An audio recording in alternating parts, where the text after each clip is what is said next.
I'm very pleased to be joined by four amazing women today to be discussing the obstacles and opportunities and hopes for the future regarding sibling sexual abuse. So I'm going to quickly go around the room and ask each one of you to just briefly introduce yourself, and then we'll get started on the conversation. So Liz, please introduce yourself.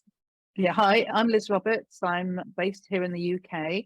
I'm actually 59 years old, and it took me 50 years to finally reveal to the public that I'm a survivor of sibling sexual abuse. This happened when I was 8 years old, and my brother was 8 years older than me, so he was 16.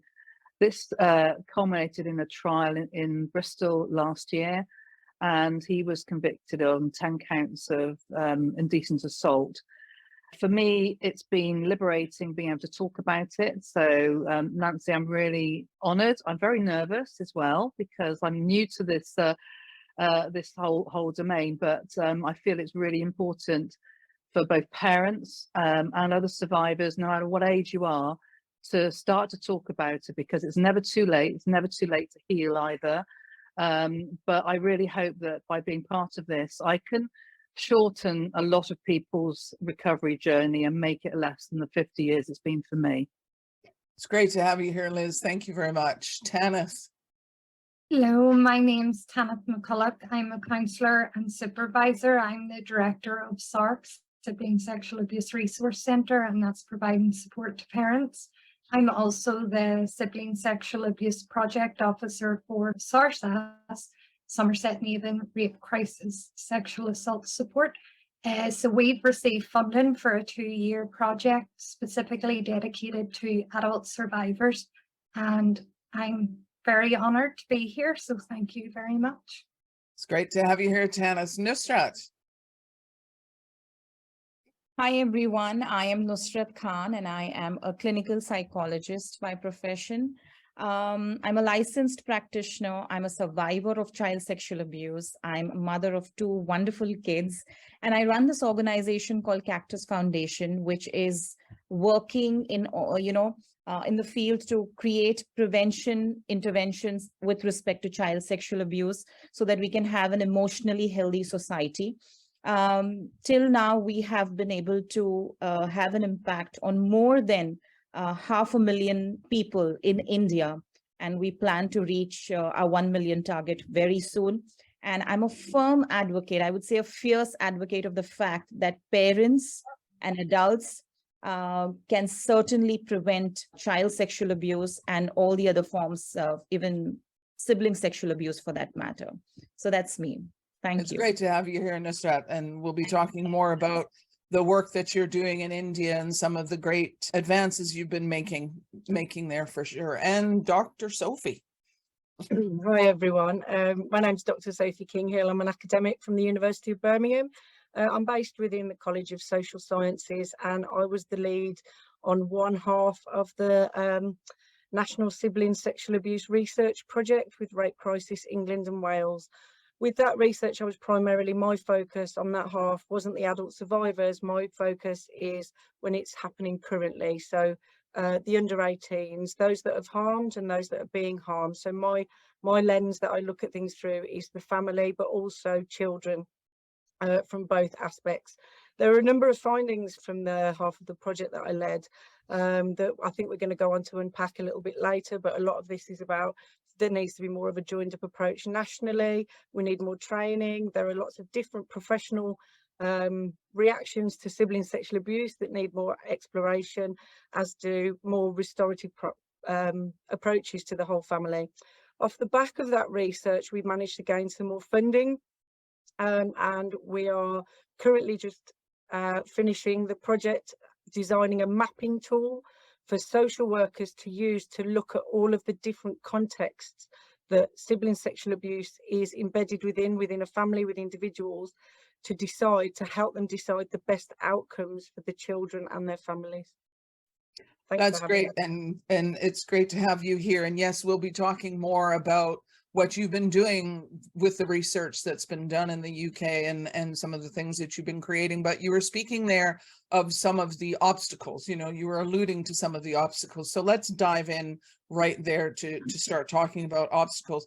And although I've talked about this in other sections of today's event, I want to revisit the idea that there are gray areas associated with sibling sexual abuse that cause concern, hesitation, or ways for causing confusion to parents, because you know, there's normal sexual curiosity between siblings, which is considered normal, healthy, not anything to be worried about, not problematic. But then we start getting into that gray area of what's considered sexual abuse or problematic sexual behavior. So let's talk about that for a minute, about that gray area. So, you know, like I said, there's normal sexual behavior, and then it starts to lean into that problematic behavior. How are parents supposed to judge that? Like, what can parents do? Tanith, do you have any thoughts on that to get us rolling? Well, I suppose for me, creating more awareness and education. Whenever I work with adult survivors, they're asking for resources for parents. Whenever I'm working with parents, they don't have a clue. I think one of the obstacles is the lack of definition. You try Google it, and there is no definition. For many families that experience SSA, they're very marginalized, because although it is one of the most prominent forms of CSA, a lot of people don't identify that they have been victimized. A lot of parents minimize it. So I think awareness and education are key, because a lot of people don't believe that such a thing exists, for one. And if it is brought to anyone's attention, nobody has a roadmap or a toolkit or advice how to navigate it. So it's like, okay, no, that can't be happening. You know, kids will be kids, the societal views. You know, there are so many nuances. It's very hard. But I think one of the key things is to get that awareness and have the definition there, so people can differentiate between what is normative and what is problematic.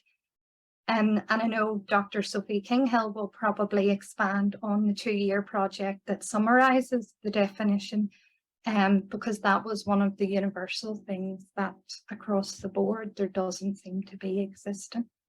Yes, and Sophie, if you could speak to that, and Liz, I know you had a comment you wanted to make, but Sophie, yes, from the work that you've done, from the research that SARSAS did, could you speak to that? Yeah, I think that was one of the key issues that came out in our research, was that we talked to lots of different professionals in lots of different fields at lots of different levels. And when we asked them to define sibling sexual abuse, nearly every single one defined it differently. And not just the abuse itself, there's the additional layer of how do you define a sibling? And that was one of the key questions that we were trying to unpick, because again, some professionals would say same mother and father, some were saying cousins who live in the same house, foster children. And again, that adds to the complexity of defining this, which leads on to the impact and acknowledgement, you know. And I think Nusrat and Liz will probably build on this. There's that element of denial with the parents, but also not knowing what constitutes sibling sexual abuse in itself as an act, but also how that fits within societal cultures, but also how we define siblings. And then for me, for our research, there were also the professional reactions to sibling sexual abuse, which I think, again, you know, further compounds the negativity of any kind of support in this area, because we found that professionals that weren't confident in this area, because of the lack of joined up training, the lack of acknowledgement, the taboo subject, they don't want to tackle it. They were either minimising, so sweeping it under the carpet, saying, you know, look, this is normal sexual behaviour, it's just kids messing around. They were catastrophising, so going straight off at the deep end, you know, remove them from school, remove them from the home, or they were, which in some instances that is the correct thing to do, you know. So I'm not saying we stopped doing that. So, or they were exaggerating behaviours to access support services, because the support services are so sporadic, and again, that has huge impacts on young people. So for me, there was such a complexity to it, and all these different intersections together that make that complexity and make it a very difficult issue to deal with effectively. Yeah, and I think we need to acknowledge that if it's very difficult for professionals to get their head around, then parents often don't stand a chance. I mean, you might have a sixth sense as a parent as to what is appropriate behavior and what is not, but there's a big area. You have clear abuse at one end, and then you have normal, healthy curiosity at another end. And it's this area in the middle that if the professionals can't even figure that out, then parents really will struggle as well. And Liz, I think you wanted to make a comment. Yeah, it's just I was responding to, when Tanith was talking about that obviously parents minimize it, but also the child minimizes it. You do, you know, you think, well, it wasn't that bad, and everyone seems to say, well, it's happening in lots of families. Everyone is aware of it, but it's because it's so common and so prevalent. It's just accepted almost. And certainly I've spent my whole life minimizing it. And that's actually been what's caused me the most harm in the end, because that's made this, because I knew that I was struggling, I would then felt that I was weak and stupid because it's not that bad. You know, when people talk about the word abuse, it suggests violence, it suggests things happening obviously against someone's will. There's some sort of power. It doesn't take into account the grooming aspect and the mental power. Everyone thinks about abuse as being something very physical. You look at the term rape. Most people will think that rape is something that happens by a total stranger in a dark alley, but in fact most of this is happening as we speak now behind closed doors within families, and it's still rape. But I downplayed what happened to me. I could not get my head around the fact that this was abuse, because it was done by someone I loved and that would love me in a place of safety. And so that's the real challenge, is trying to work out what abuse is, because you don't understand yourself that's abuse. It is subjective. What's abuse to somebody that's 15? It's not about age either. You know, somebody that's 15, that's, you could say, that's normal curious behavior. There could be a younger sibling that's causing the abuse. You think, well, what's the problem there with similar age? It's normal curiosity. It's how that person that's experiencing it feels about it. I think that's a really important point, and it's not age specific either. So I realize I've sort of moved from one area to, but I think that my key point here is the victims or the survivors also minimize what's happened to them. Yeah, and that's very true. And something that parents can be mindful of too is the experience of the child. Is maybe they are minimizing, maybe they are going through something that is very different than the adult experience, and you know, so there's that difference going on there. But you also bring up another obstacle, which is the use of words. We have all sorts of different words and terms that we use for sibling sexual abuse. It's sibling sexual abuse, it's sibling sexual trauma, it's problematic sexual behavior, it's sibling incest, it's, you know, there's all these different words that are not like a definition. They're not unified anywhere. Like you were saying, Sophie, you ask 50 people, you're going to get 50 different answers, and you're going to get 50 different terms. And I know, you know, we talk about abusers, perpetrators, survivors, victims, people who cause harm, people who have been harmed. I mean, it's all very complicated. And I know in my own journey as an adult survivor, but doing the SiblingsToo podcast and arranging this event and everything, I'm mindful of what I'm saying when I'm talking to people, because understandably, parents don't want to use the term abuse or abuser, because then they have to label one of their children in an extremely negative term. And also professionals. I mean, as an adult survivor, I still call my brother an abuser, but I understand that had he grown up with that label, that would have not necessarily been appropriate for him.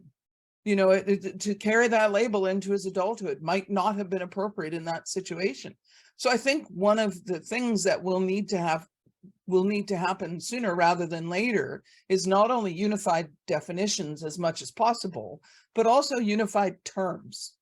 Because, you know, I have belong to various groups and stuff, and many of the adult survivors that I know, didn't know what to type into Google to find the answer, because they didn't know the different terms. And it's only now that, for example, the term sibling sexual abuse is becoming, you know, a little bit more quote unquote mainstream because it's appearing in the press and stuff like that. But 5 years ago or 10 years ago, nobody knew that term except for maybe some professionals and academics who were studying it.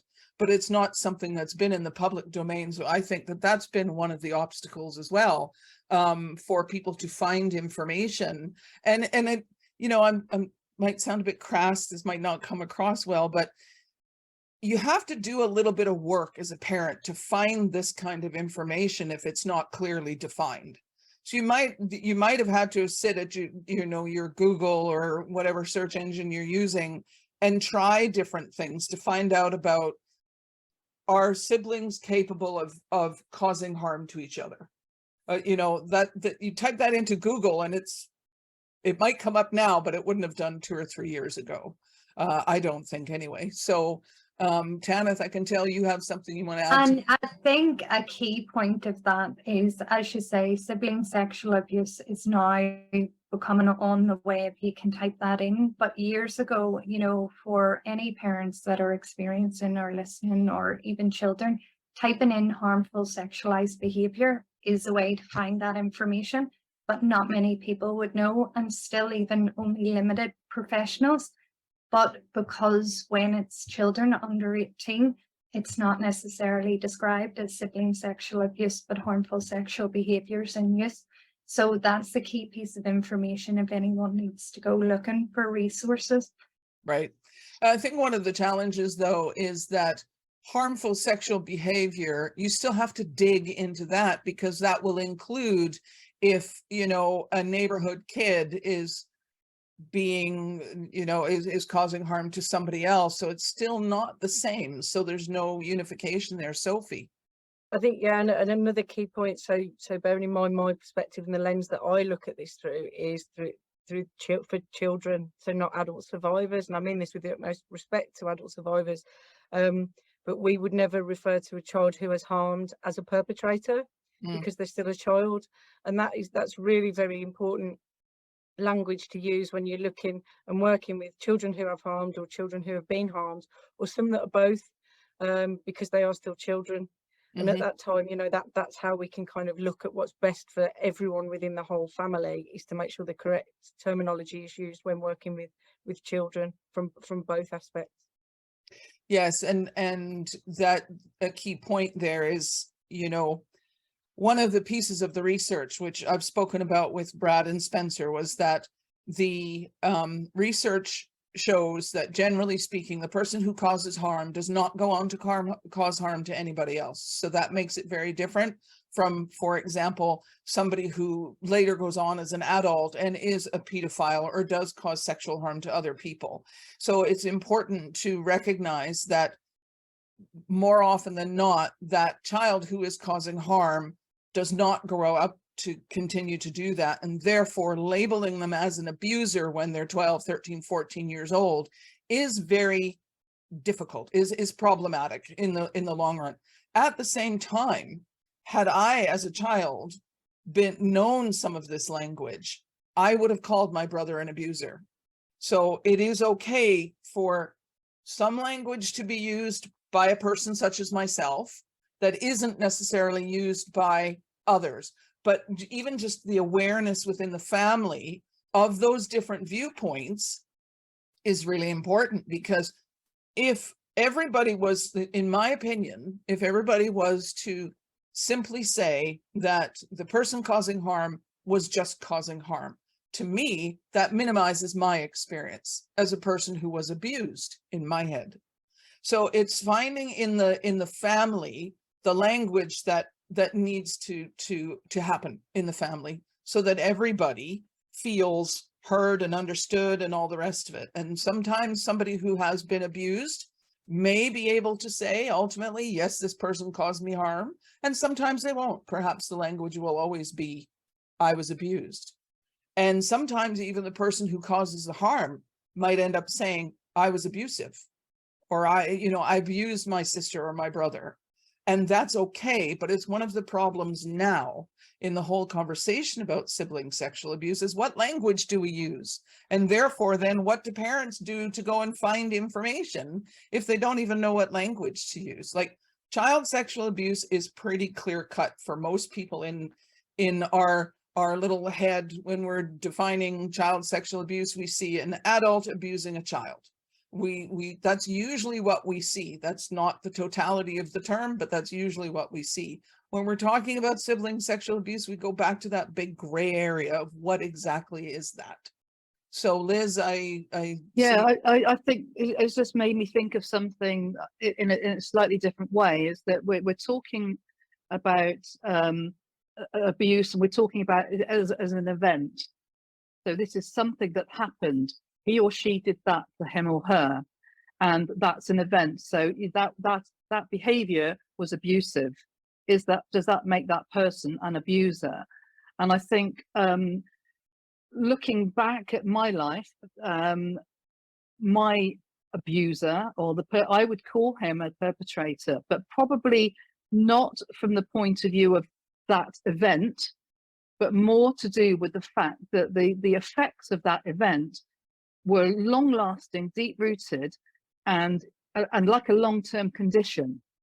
So the fact that that was allowed to continue without any restoration or any resolution by him, the abuser, that makes him, to me, an abuser. No matter how old he was at the time, the fact that he's had 50 years to understand the effect of what he did and hasn't done that. In fact, he pleaded not guilty, so he still isn't acknowledging it.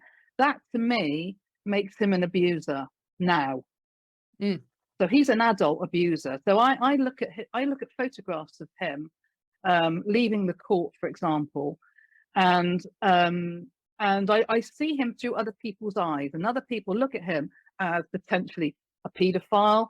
Oh, you're a kiddie fiddler. You're this, but they're looking at him as someone in his 60s that's doing it now. But actually, that's not what happened. What happened was 50 years ago. But I think his behavior relating to this means that title actually does fit him now. Does that make sense? It does. So if the things have been managed and dealt with 50, I think it's quite revolutionary for me to be thinking like this. So had been dealt with at the time effectively, and he hadn't portrayed any ongoing deviant behavior in his life, then absolutely I would. This is right, and it's great to think that that's the majority of cases. And I was just very, very unlucky that I don't feel that applies in my situation, right, because of the personalities involved. But I think it would be helpful to maybe not to think of this as not an event. It's the start of something potentially, and it's the start of a very, very damaging long-term condition for that person that's had it done to them. It can become an event that's dealt with and fine. It's like a cut knee; it heals and it goes away, or it could become sepsis if it's not handled properly. For sure. Yeah, no, for sure. Nusrat, you nodded quite vehemently to a couple of things that Liz was saying. So I thought, oh, you've got something to say here. Like, I hope it's okay. Oh, no, it's fine. Yes, I have been listening to Liz, and yes, I totally agree with what Liz is saying. I agree with almost everyone here in the room. We're talking about the obstacle when it comes to defining the terms, defining what actually SSA is.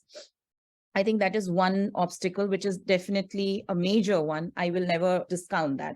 I think second point that Dr. Sophie King mentioned was the differences in terms of the professionals. I mean, even the professionals are not able to make it out, whether it is SSA or whether it is just a growing up challenge, some sexual experimentation between two kids. And I think these are research challenges, but how I see it is when something like this happens in a family, whether the parents are educated, uneducated, whichever tribe they belong to, whichever country they belong to, you do get to know if, you do understand that there is something that is abnormal. There is something that is not okay. There is something that is, you can say, that should not be done, and it's happening. And I just, as a parent, I just got a hold of it, or I just got to see it, or one of my child has reported that to me. So I think the biggest obstacle when it comes to SSA is, even once you get to know it, is the denial post knowing it, that something like this has happened. So that I think this denial, this parental denial, because then you have two children, they are your children, and both of them are right there, and you are not knowing how to navigate that space after it. That comes technically later. But most of the times you are still hung up to it, and you're still sticking on to the fact that no, it is something that didn't happen, and you just make one child understand and you put the other child into the other zone for some time. And the place that I come from, there I have seen the gender discrimination is one of the major factors where young girls are, in a way, their trauma, their wounds, and their experience is so minimized. It's dismissed, I would say, where you are seeing the son as a potential breadwinner of the family in the long run. And there's so many dynamics, other socio-cultural dynamics that come into the picture. And this poor child, girl child, has to sustain to the demands of the elder sibling. The parents are aware of it. So no amount of research that Dr. Sophie does, or no amount of resources that Tanith will create, is going to help those parents who have this, I would say, beast-like mindset, where they're not willing to acknowledge whatever is happening is not human, is not something that should happen. So even if we advance, we should be doing the research, we should be putting it out. But when we're talking about a global picture, there are still so many adults who do not want to believe science, who do not want to believe facts, who do not want to believe research. And I think when it comes to sibling sexual abuse, yes, this denial, this obstinacy of, I'm not going to take this because, ultimately I'm going to be exposed, my kids will be exposed, their future is going to be ruined, and I will be judged for the kind of parent I am. So it's all me. It's nothing to do with the children involved. Both the children need help, right? And as a society, I believe most parents do have this mindset. It's very rare to find sensitive parents, empathetic parents. Okay. And I think any parent is definitely able to make out, with their own gut feeling also, that, okay, this was just an experimentation. And even if it's an experimentation, that is a big opportunity, I say. I take that as an opportunity as a parent, that, okay, now is the time I need to sit and discuss with my children.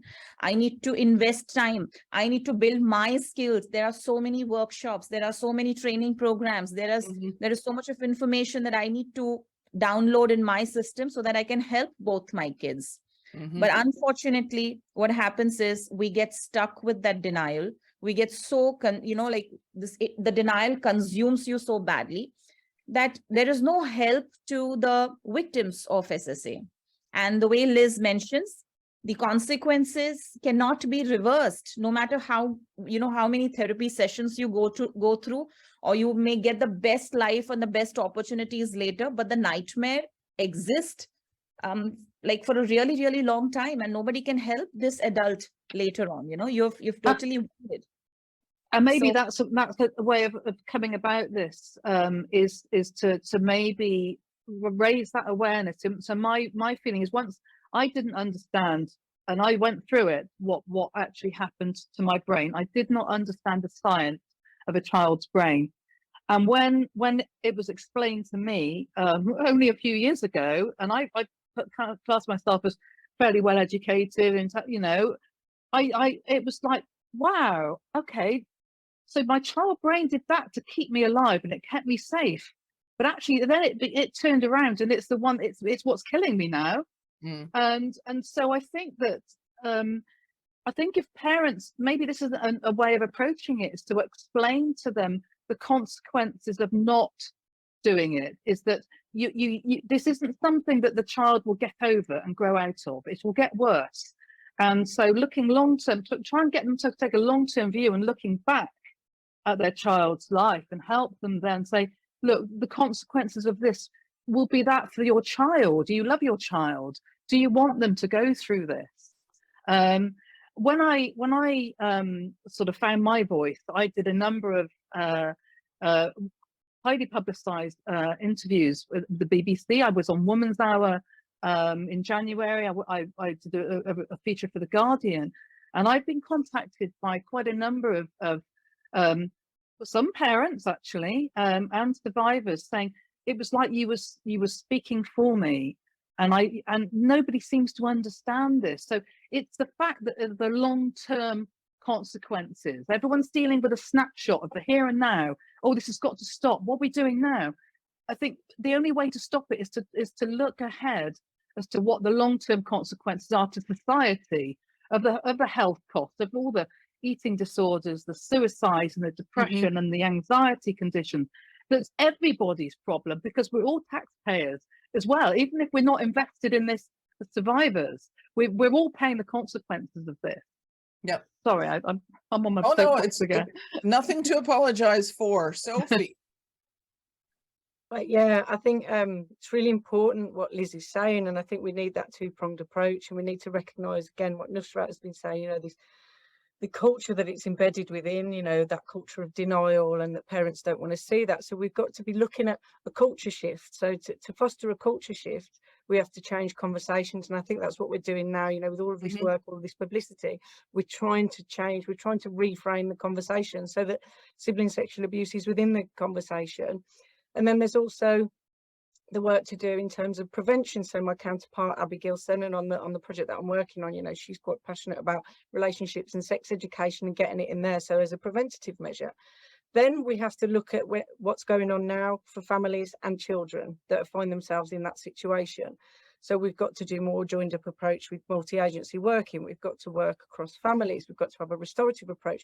But then, as Liz says, and this links to Tanith's work, is the adult survivor side. So we've got to have all of these different aspects working in parallel at the same time. So Liz, I think you're absolutely right. You know, I think there are so many different aspects to this.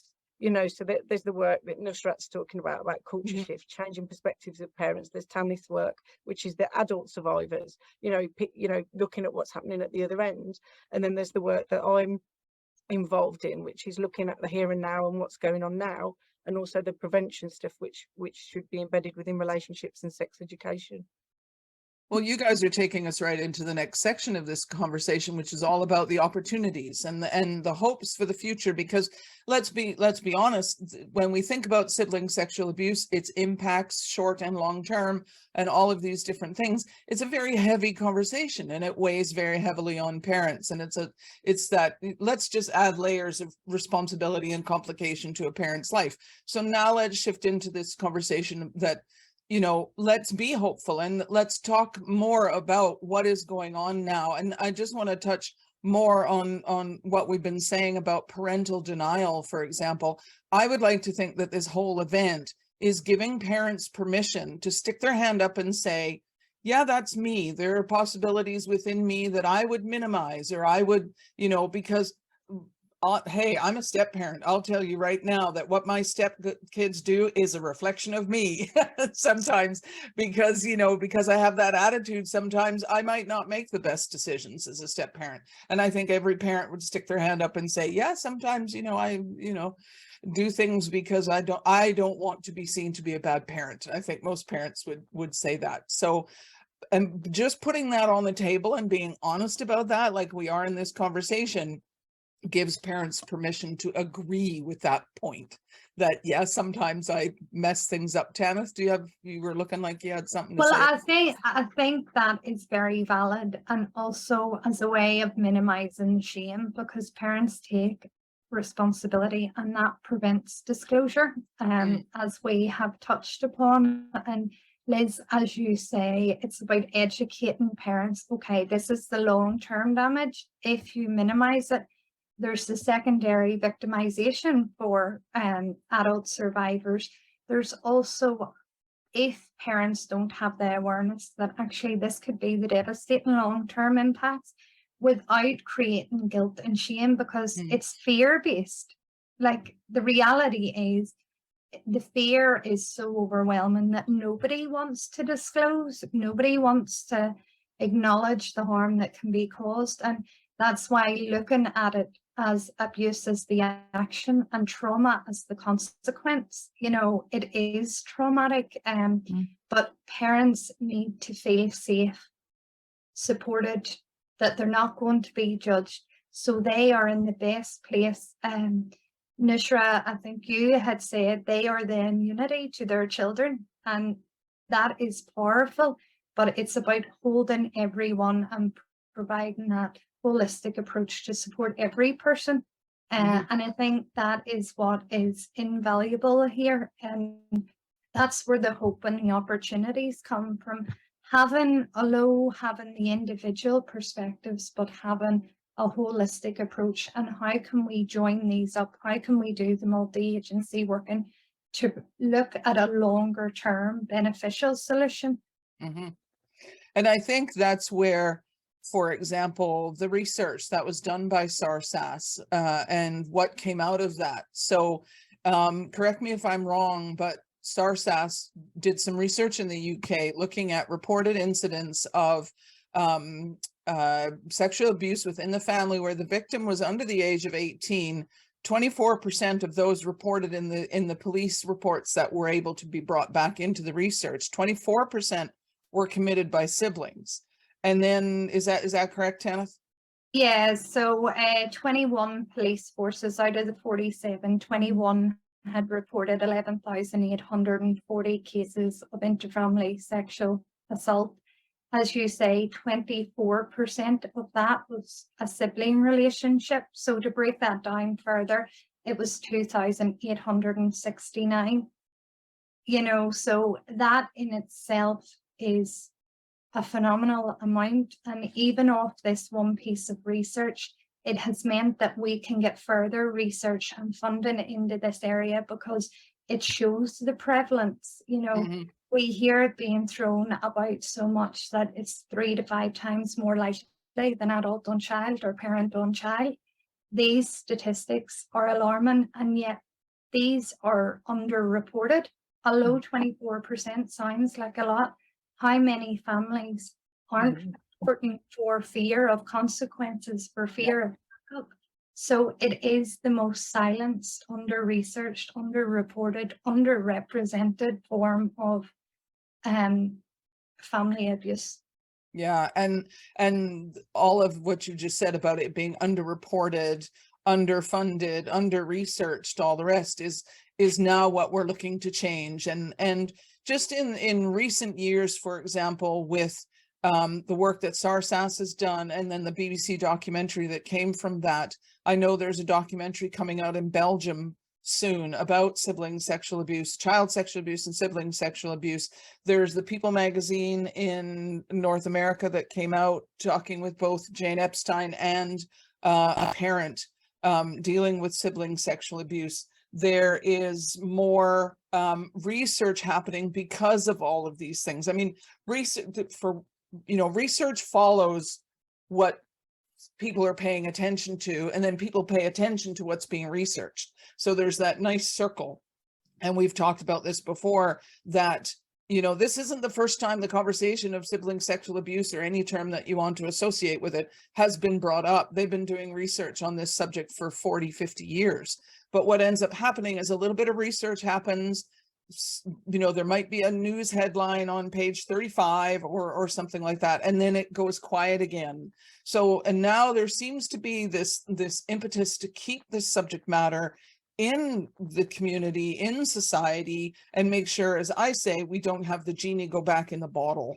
And that is then, therefore, everything that we're doing today, all that we've all done, and Liz, what you're doing in the media, Nusrat, what you're doing in India, and what Tanith and Sophie, the research that you're doing and the programs that you're doing, and everybody else that's involved in this day, are working to ensure the genie doesn't go back in the bottle. And now what we need to do is bring the parents with us in that journey through education, awareness, and access to resources, which people will get as a result of registering for today's event as well.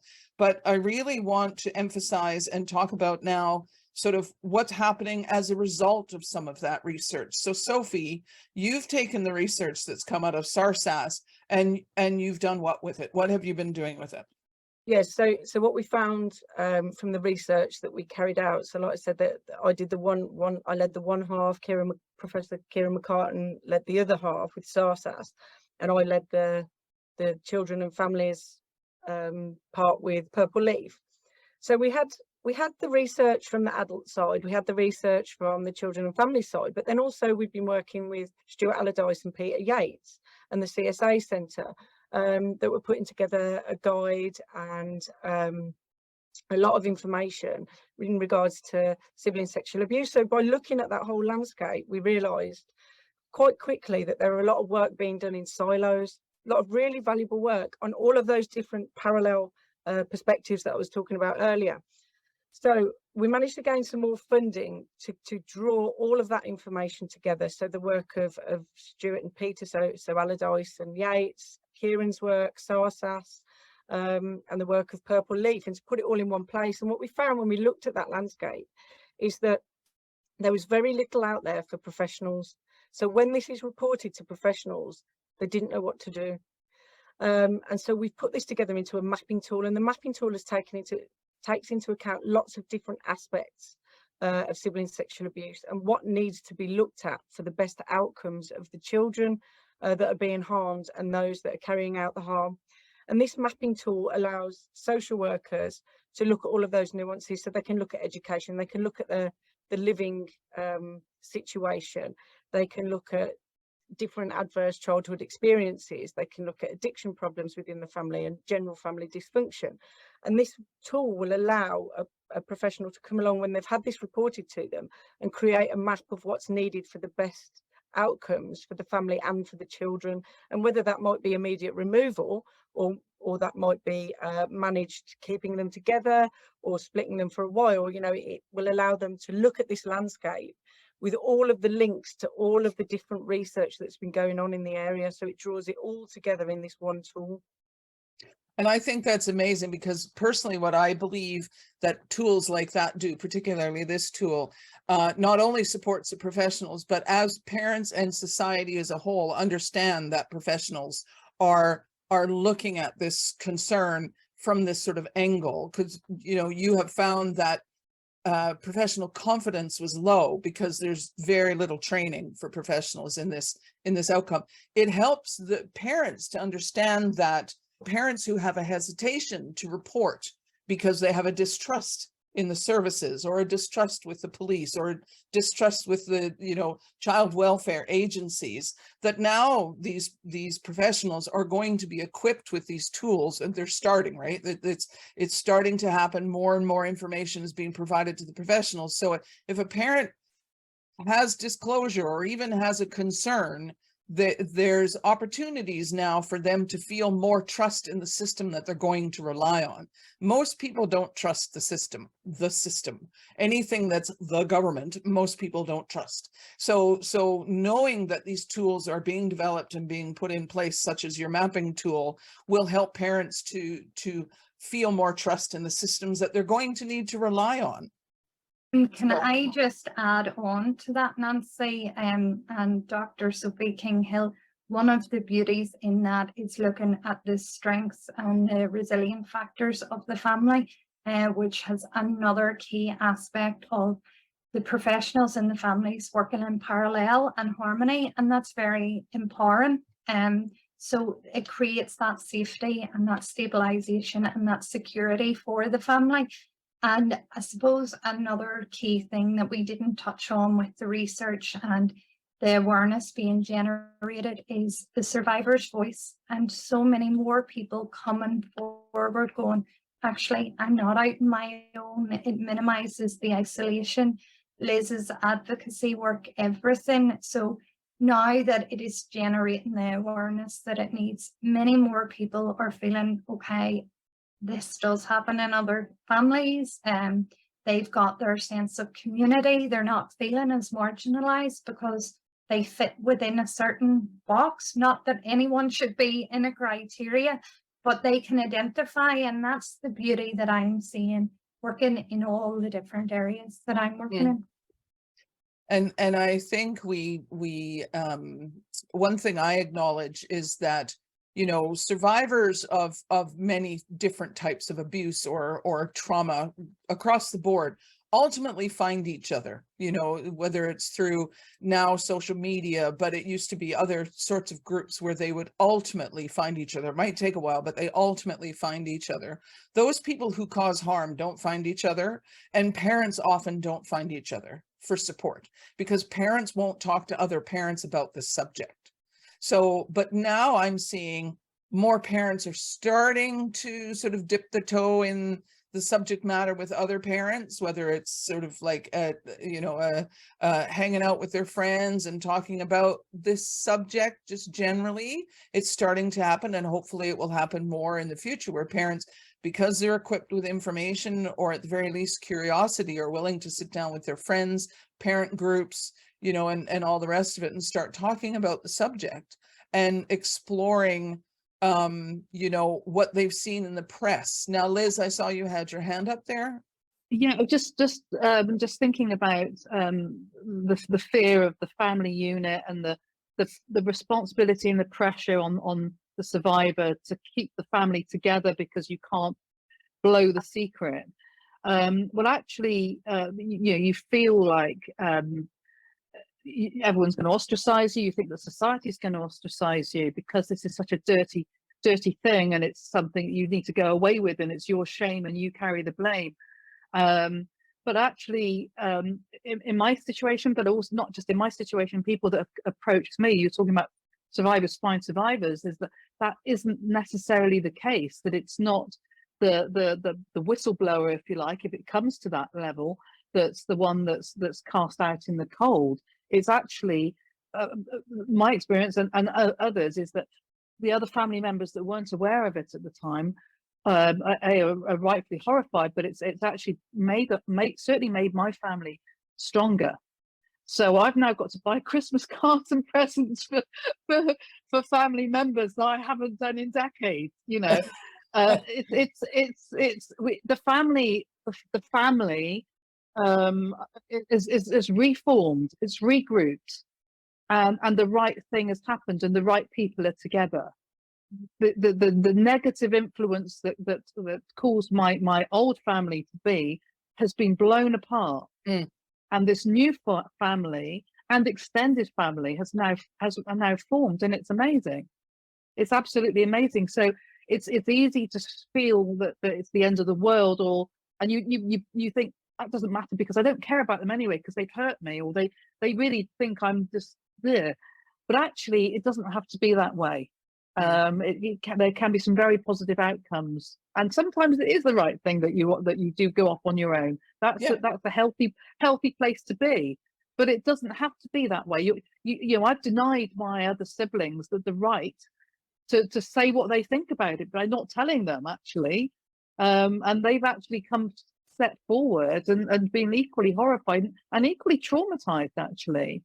Two of my brothers, my other two brothers, sat through the whole trial, and it did traumatize them, and they had to take time off work afterwards to get over the shock, not the shock about what Andrew did. It was more the reality of what the pain had been. You know, it wasn't, I can't believe my brother would have done that. It was more a case of this is the consequence of that, and the consequence of our parents ignoring it and doing nothing that's what's caused the harm. It's been that more so than actually what happened in that bedroom on those occasions. And I think that, again, you know, your ability to share your story, me sharing my story, Jane Epstein sharing her story, Carol Brooks sharing her story, and other people who are sharing their story. And we now have this platform called social media and TEDx talks and magazines and radio and television documentaries. Again, these, because we're willing to do this and share those stories, and others, parents, for example, are starting to share stories as well, a little bit, though I see in future more parents talking about, while still trying to protect their children, protect the anonymity of their children, being able to talk about it. That helps other parents, and it helps society to understand what this is. This opportunity to share like we can now, and like, I mean, we're sharing on a Zoom meeting between Canada, the United Kingdom, and India and Dubai. I mean, you know, we're sort of all over the place. We didn't have this opportunity before.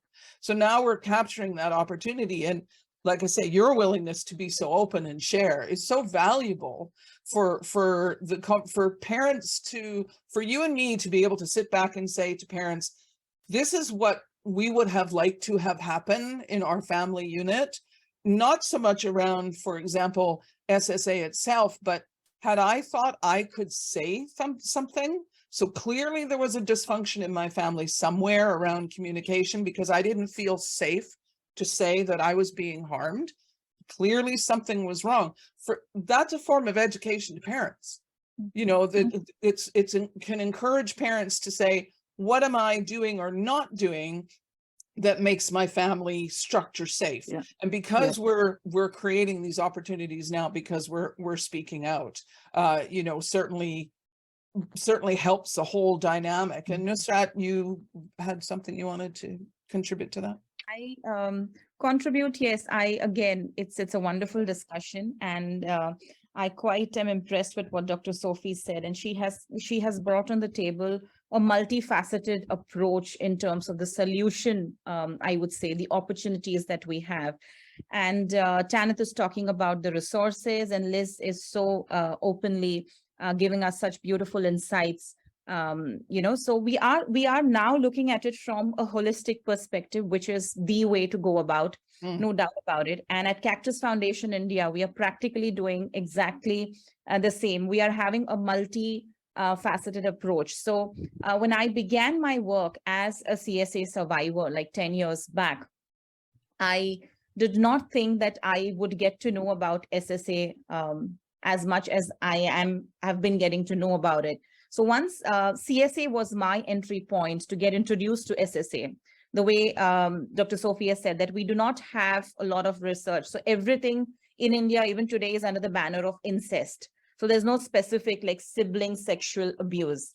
And when we talk about CSA, when we talk about SSA, there is one thing for all the viewers. I do not want you all to get overwhelmed with what we are speaking, because I think the biggest opportunity is we need to ask ourselves as adults, whether we are parents, caretakers, teachers, educators, whichever role we are playing in, that do we want to wait and give that knee-jerk reaction?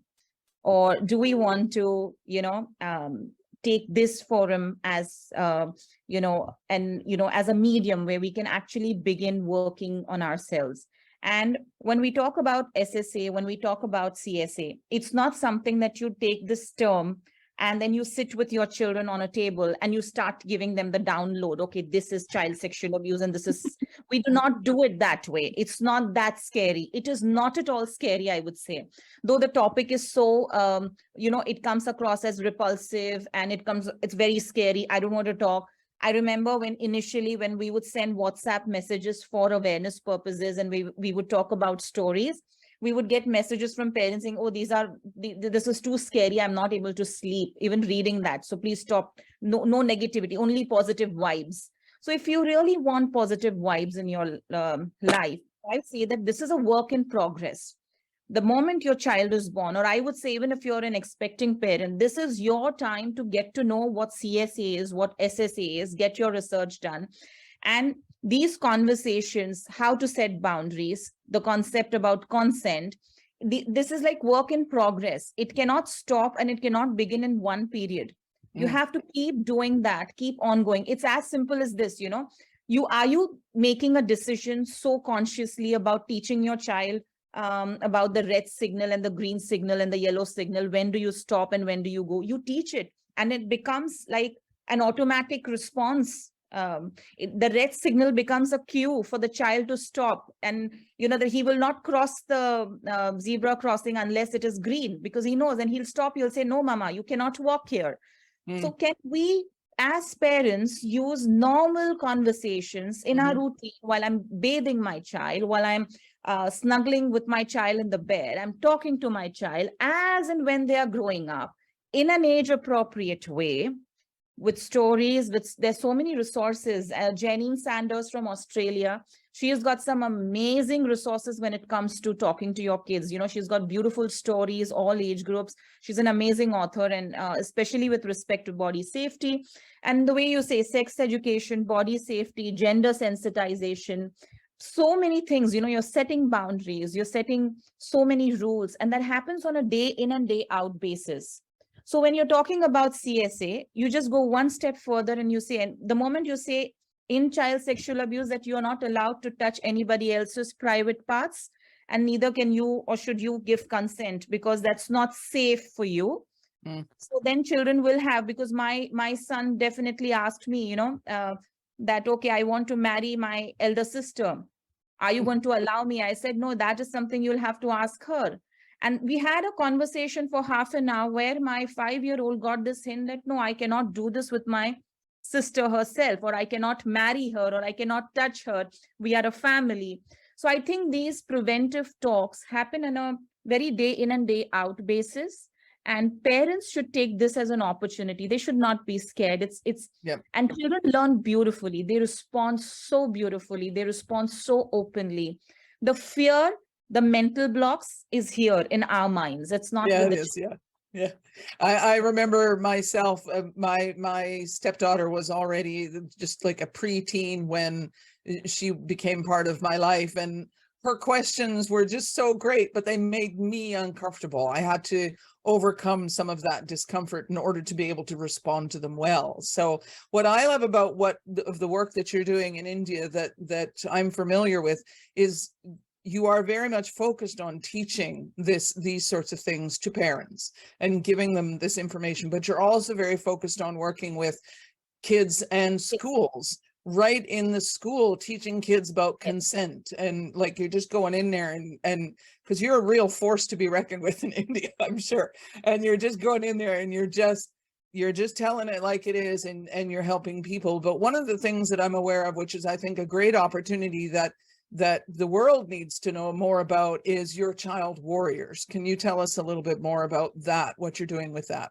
Right. Thank you so much, Nancy, for all the kind words. The way I see it is, you know, the community approach. Most of the times when NGOs operate, or we just have one stakeholder that we are generally targeting, it can be for funding issues, it can be based on your passion or your vision, whatever. But how we see here is that we believe that all the stakeholders need to be accountable, need to be in the fold, need to be a part of the solution as much as we can broaden it. So we have our tie-ups with the government officials, that is the civic authorities. So we have our tie-ups with the parent community. We have our tie-ups with kids in the schools. We have our tie-ups with corporates as well. We have our tie-ups with the civil liberties, you know, the movements that happen. So we have tie-ups with almost every aspect of the society, because the child is moving around everywhere. So anything and anybody who's coming in contact with the child, we need to sensitize them. So that is one approach. While we were dealing with this approach, we realized that me going in a classroom and talking, or me going in a community and speaking as adults, the volunteers, we realized that yes, we are getting a good response. People are talking to us. And most of these cases of sibling sexual abuse, kids don't go and report it to their parents. And as Liz mentioned, kids don't even understand that something like this is happening and this is wrong, because, you know, sometimes the elder sibling is grooming the younger one into thinking and believing that this is how everything is normal. So when we teach them about CSA, that this is wrong and this is right and this is safe and this is unsafe, that's when the kids reflect back. We have a particular activity in classroom that we do that is known as reflections. And that's when it just lights up. This is me in my home, and I didn't have a problem with this. And then they come and clarify their doubts. And that's when we get the cases. That's how we've been fishing for a lot of cases so that we can reach out. And in the meantime, my younger daughter has been this inspiration, to be very honest, who has seen me since she was 4 years old into this. And she's the very reason why I started this foundation, because I wanted to have this, I was very paranoid when my daughter was born. And I got to realize, or this memory of my sexual abuse as a child surfaced when I delivered my first baby, and I would not hand her in anyone's hands. So that's how she's always been. We've always had these dialogues. And one day there was a rape case that happened in India, which was all over the place, and everyone was talking about it. And my daughter was like 7 to 8 years old, and the victim was 7 to 8 years old. And my daughter was sitting there, and she was thinking, and she was so scared, and she was like, "You're working, but nothing is changing, Mama. You're working, but nothing is changing. Look at Afa and look at the." Look at what happened to, what if this happens to me? And, there were some really hard questions. And then when we were speaking, I asked her, what do you think we should do? So she said, no, I'm very upset. I want to go and yell at the adults. I want to tell them that this is not done. And I think after 1 year or 2 years, then we began with the idea of child warriors, where we realized that children need to build their own community, where they can also be support to each other, peer-to-peer, what you call as awareness, peer-to-peer sensitization. But at the same time, me sending this message across, and 11-year-old or a 10-year-old talking about child sexual abuse or sibling sexual abuse is whole another level. Adults kind of just immediately observe the child and they say, oh yes, there's something that the child is trying to say. And the biggest message with child warriors we want to give is that our children are now certified, our child warriors are certified to conduct trainings for adults with respect to bullying, with respect to gender sensitization, with respect to child sexual abuse. And recently she's got this training done where 100 people across the world attended the training, and she's point on, and now we plan to create more child warriors who can go in their communities, penetrate their communities and talk to the adults. Initially, we thought it will be more of children to peer to peer, but the more we discuss with children, they said, no, it's no fun talking with children. We want to talk to adults because they are the decision makers. So yes, it's a very interesting project we are doing. We are, it's almost like a pilot project with 3 to 4 kids. But this year, by end of this year, we plan to open it globally and raise empowered kids who can, the shift in society that we are talking about, it will probably take decades. But I think if you are a child warrior, I'm sure you will build a family where you will talk about CSA, SSA, all these things without any inhibitions. And you will say, okay, no, I need to be an upstander for my kid. I will not be a bystander.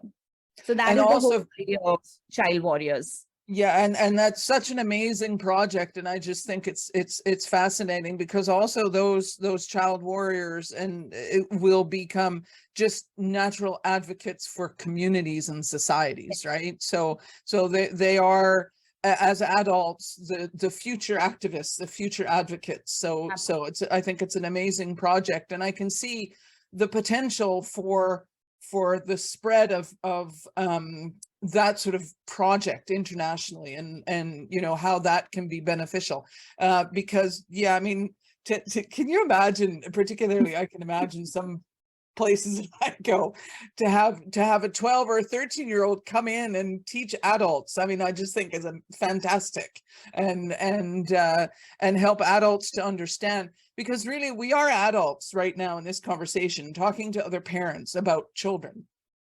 I can see and so appreciate what you're doing, because this conversation, if there were 5 12-year-olds having a conversation about SSA to benefit adults, I think, you know, can you imagine this conversation if we were all 12 years old and could, you know, yes, provide data, but also just share that information with adults.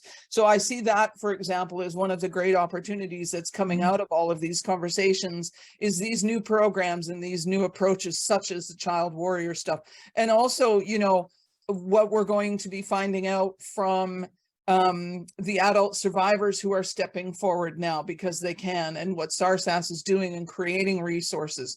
SiblingsSexualTrauma.com is another global website that has ways for people to learn, and to, particularly for parents, there's whole sections on that site of information for parents about what sibling sexual abuse is, what it is not, all that sort of stuff.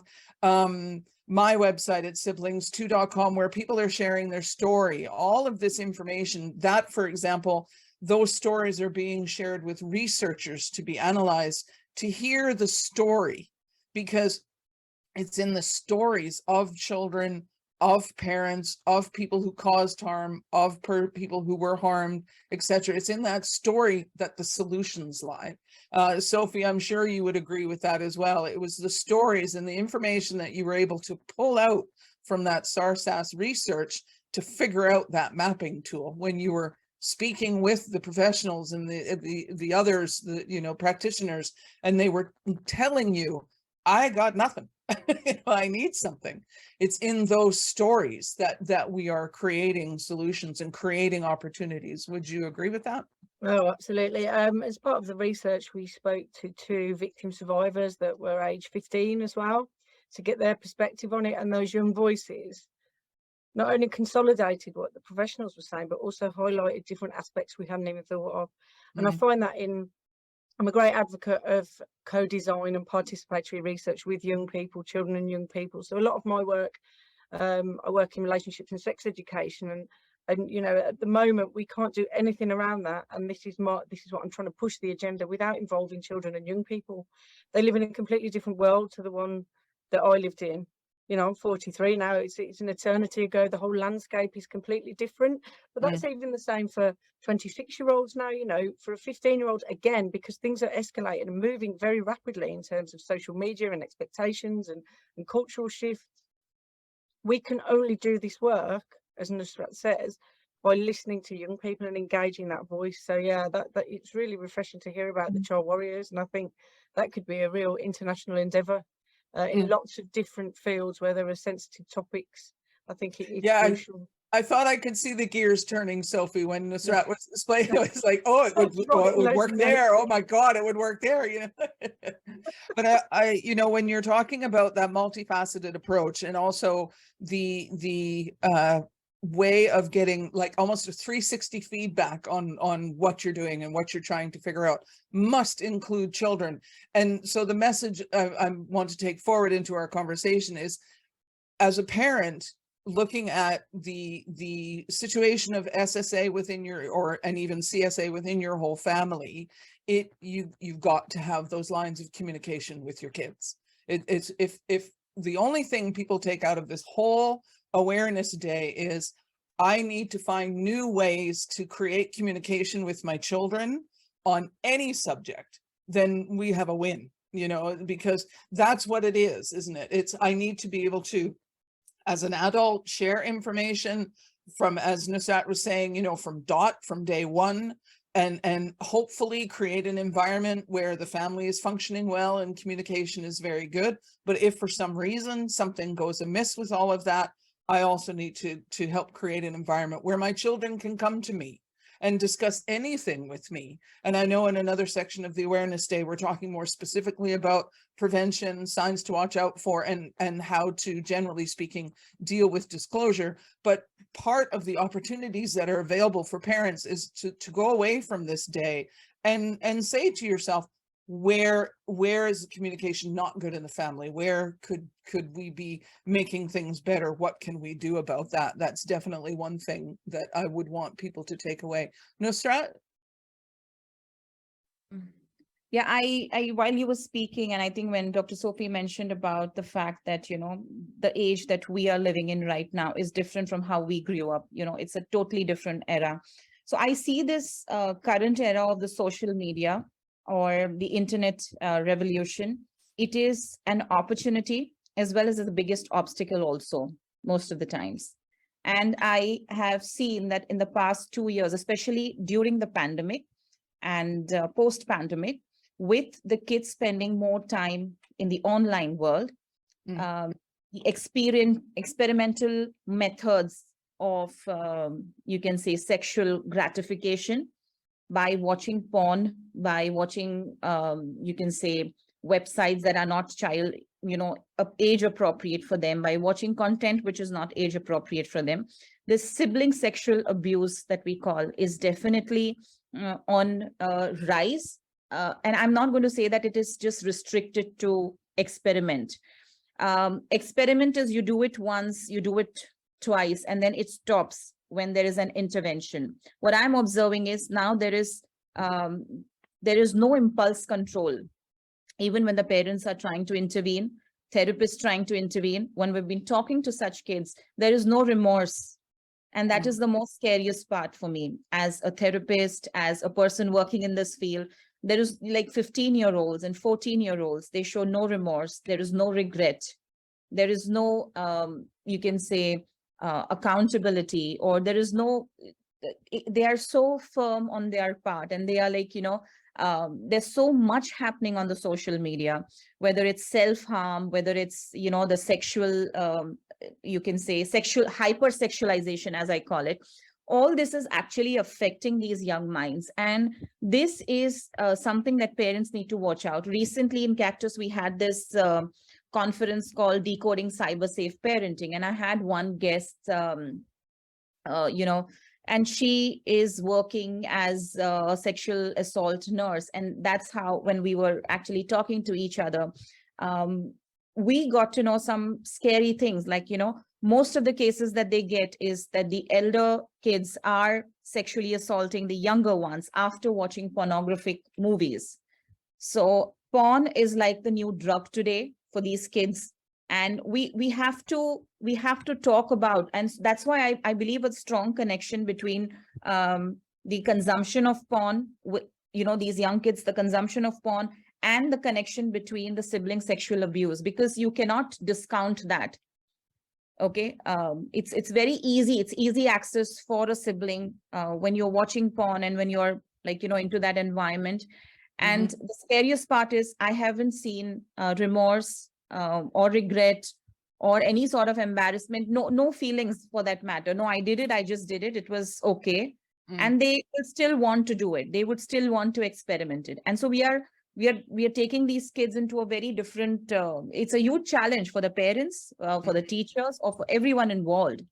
And this is one of the most challenging parts when it comes to SSA, is what I think that I've been observing. For sure. Yes. And I know that, or I've heard through various outlets that one of the larger porn sites in the world reports that brother sister, quote unquote, actors, brother sister pornography is one of the highest ranked or highest downloads is that. But parents knowing that, parents being equipped with that information, that it's not just your kids maybe going onto a website that they shouldn't be going onto, quote unquote, but actually your kids are downloading porn, like when you're not paying attention to what they're doing on social media or on their tablets and computers and stuff. And that giving that sort of real information and data to parents, I think is I would classify it as a quote unquote opportunity that we currently have to educate parents, to educate their children on what they need to be avoiding online. Sophie, you want to mention just something? kind of building on what Nusrat has said and what you said. So in terms of pornography, I think we've got to be comfortable with the idea now that the chances are all children are going to see porn. Yeah. It's not a case of saying don't watch it, don't do it, don't click on it, don't do that, because they're going to see it won't work. And we've got to get to that point in our thinking. But I think as well, building on what Nancy was saying, one of the largest porn sharing sites in the world, when you look at their data analytics, there's the stepsister, stepbrother pornography. which normalizes it. You know, even though, you know, these are adult actors that are doing it, just by having that in there, there's that normalization. And I think perhaps, you know, we've got to challenge that on lots of different levels. But I think the first step is recognizing that kids are going to see this, young people are going to see porn. We can't say don't do it. We can't say, right, we'll monitor the phones, we'll stop them going into the bathroom with their phones. It's unrealistic. We've got to be realistic. And this is where we've got to really push the relationships and sex education agenda as well, to realize it's not about telling them don't watch porn or they're not going to watch porn. It's they're going to see it. How are we going to teach them to negotiate seeing this? Where do they come to? Where are the safe spaces they can come to talk and unpick what they've seen? And again, they might not be actively looking for it. They might be, it might just pop up on a Snapchat or on WhatsApp, you know. So it's about preparing them. But we live in a society that's quite adverse to that. And again, that links into denial. It does. And I think that we're talking also here about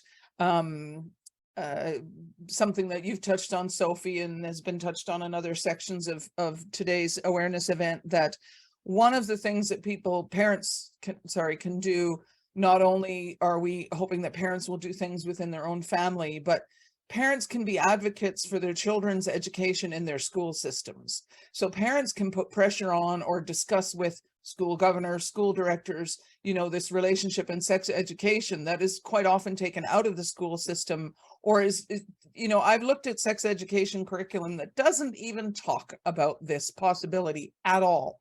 So we know it's out there. I mean, in Canada, for example, there's a booklet on sibling sexual abuse, what parents need to know, right on the federal government website. Now, I know in Canada, the federal government is not responsible for sex education in the various provinces, but it's right there, but it's not in sex education. Right.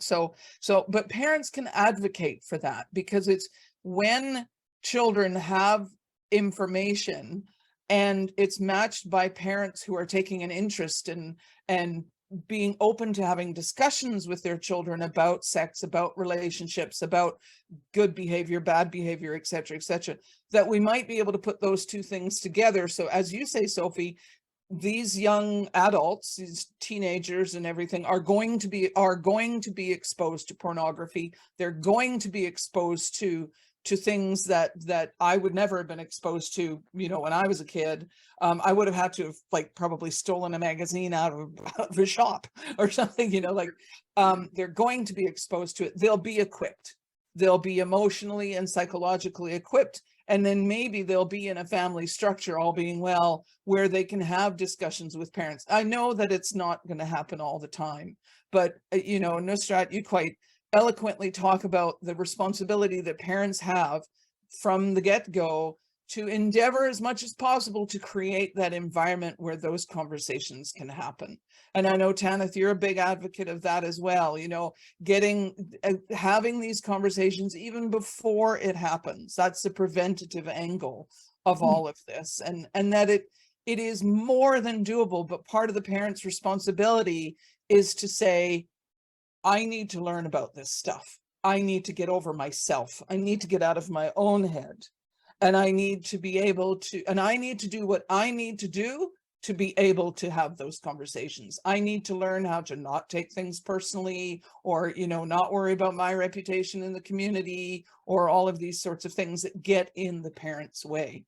And I think that that's where the opportunities lie. And those resources actually already exist. As somebody was saying earlier, there's all sorts of courses that parents can take if they don't feel equipped, on personal development, parental development, all of these. So they already exist. And the parents just got to go, maybe I need to go learn some stuff in order to help my kids. What I want for us to do as we begin to wrap up this conversation, because I know we could go for a long time and really have talk about even more amazing things. But as we start to wrap up the conversation now, what I'd like to do is just quickly go around to everybody. And do you have a particular thing that you want to make sure people leave this conversation with? A particular idea, a call to action, or something that you want people to know as this conversation ends? So sort of give you a couple of seconds. That's why I'm babbling, just to think about that, because somebody's going to have to go first. So Liz, I'm sorry, I always go first. I think that the message I would give is that please don't put your head in the sand. The sand is not a healthy place to be, not only for yourself but also for your children, and not just the child that's affected, or the children that are affected. That this if it's not handled and looked at now, may turn into something very big later on for a lot of people that will impact lots of lives, including your own. You know, so the negative consequences, the ripple effects of this will extend beyond the here and now. So Nancy, as you said, the worry, the feelings of shame that you might feel, the worry about being judged. I can say for myself, when I waived my anonymity, that was one of the first things that people said. Well, are you sure you want to do that? Because you're going to get trolled. You're going to get people coming forward and calling you names or judging you and looking at you in the street. I've had the absolute opposite of that. You know, I've had people coming up to me. I've been sitting in my car in a supermarket car park, and there have been people that I've known in my fairly small community for 30 years, tapping on my window, sort of standing in the rain so they can talk to me and say, I heard you on the radio, I read this, I never knew, you always seem so strong. Well, actually, you know, these assumptions that you make about victims are that they are weak and stupid, and that's what you tell yourself, but you won't be judged. You know, you will be looked at. There's so much support out there. If you don't have to look too hard for it. There are lots of people like me. There's lots of people like Nancy. Everyone here wants to help. We want to help your children. We want to help you. Don't leave at 50 years. Yeah. And it can be dealt with. You can deal with it now. Don't bury your head in the sand, because it won't go away. Great message. Thank you, Liz. Tanith. Well, I suppose for me, silence is the biggest transmitter for trauma. And as Liz says, although it can be very overwhelming, it is about educating yourself and dealing with it there and then to minimize the long-term impacts. Early intervention is key. Excellent. Thank you, Tanith. Nusrat. Yeah, in agreement with what Tanith has said, I would like to give this important message that don't be scared. You are not alone. All parents struggle with this, and it's not as difficult as it seems. There are basics, and as I've mentioned in my previous talk, that, you know, it is all about connection, collaboration, and communication. If you can keep these 3 C's as a pillar in your parenting, and not be afraid and not be shy to talk about, you know, these topics. And the topics range from teaching your kids the actual scientific names of their body parts, right from calling the penis penis and not something else, the vagina. You begin with that while they are so young, and you continue with subjects like pornography, what is real, how it is unreal. That comfort, you are the safe space for your child, and it is your responsibility, and you can do it. Every parent can do it, whether you're educated, you're not educated. I totally believe it is just the will that you need, that I am going to push my discomfort. I am going to push myself a little harder, and I'm going to understand this, because in India, we have people who are just, illiterate people talk about these things. They stay in these slums and huts, and they talk about these things, and they have some of the best connections with their children, and they're trying to protect their children in the most fierce and challenging environments. So I think all the others who are watching this will definitely be able to do it. It's all doable, is the message that I want to give. That's a great positive message too, that you can do it. And thank you for that. And Dr. Sophie. So I think from my point of view, from a research point of view now, things are looking up. We know the obstacles. We know what the obstacles are now, and we didn't before, not completely. And by knowing the obstacles, that's our opportunity to get things done, to talk to professionals, to put things in place, to get a joined up approach to sibling sexual abuse, to support parents and to support young people and to support adult survivors that find themselves in this situation. So I think now we've got a really effective springboard from which to complete all of the work that needs to be done in this area. And there are a lot of voices now that are being heard, and there are a lot of people out there that are listening. I don't think I can sum up the conversation any better than that last little bit there. So this is a great time for us to conclude this particular conversation today. So I hope that the parents and others who've been listening into this conversation have taken a lot of things away and are now feeling that they'll go into the resources pack and start to pull information from there that is important to them. So as we wrap up the recording, I just want to thank you all for your time today.